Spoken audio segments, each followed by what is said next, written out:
কিছুক্ষণ আগে আরজিকর মেডিকেল কলেজে আমাদের ধর্ণা মঞ্চের সামনে যে আজকে আমাদের 12টার সময় যে প্রোটেস্ট র্যালি বেরোচ্ছিল, মেয়েদের ফিমেল প্রোটেস্ট র্যালি যে বেরোচ্ছিল, এই সময় বাইরে থেকে একটা সাডেন মব অ্যাটাক করে, মব এসে শুরুতে যে পুলিশ ব্যারিকেড ছিল সেই ব্যারিকেড ভেঙে দেয়। পুলিশ সম্পূর্ণরূপে সাধারণ দর্শকের ভূমিকা পালন করে। এই জায়গা থেকে আমরা মনে করি এই যে সাডেন মব কোথা থেকে এলো, কি কারণে তারা এই ঘটনা ঘটলো? একটা শান্তিপূর্ণ আন্দোলন তো চলছিল, এই শান্তিপূর্ণ আন্দোলনের মাঝখানে এই ধরনের যে ঘটনা ঘটলো, আমরা পরিষ্কার মনে করি পুলিশের ব্যর্থতা ছাড়া এটা কিছুই নয়। যে যোগাযোগ আমাদের পুলিশের সাথে ছিল, আমরা বারবার অনবরত তাদের কাছে ফোন করেছি, কেউ ফোন ধরেননি, কেউ ফোন তোলেননি। এর সাথে সাথে আমরা জানাতে চাইছি যে আমাদের যে আন্দোলন চলছিল সেটা চলবে, কিন্তু যে ভ্যান্ডালিজম ঘটলো, এখনো হসপিটালের ক্যাম্পাসের মধ্যে ভ্যান্ডালিজম চলছে।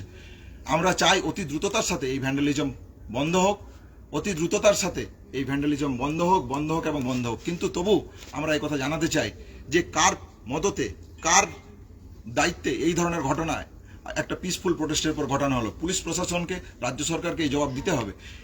এর পাশাপাশি আমরা বার্তা রাখছি সাধারণ মানুষের কাছে, যে অমানবিক ঘটনা ঘটেছে, এই অমানবিক ঘটনার প্রতি আপনারা দায়িত্বশীল হন এবং আমরা বলতে চাই যে আন্দোলন চলছিল সেই আন্দোলনে আমরা এখনো স্ট্রিক্ট করছি এবং আন্দোলন জারি থাকবে। আপনাদের বাকি ছাত্র মেয়েরা এরা সব কোথায়?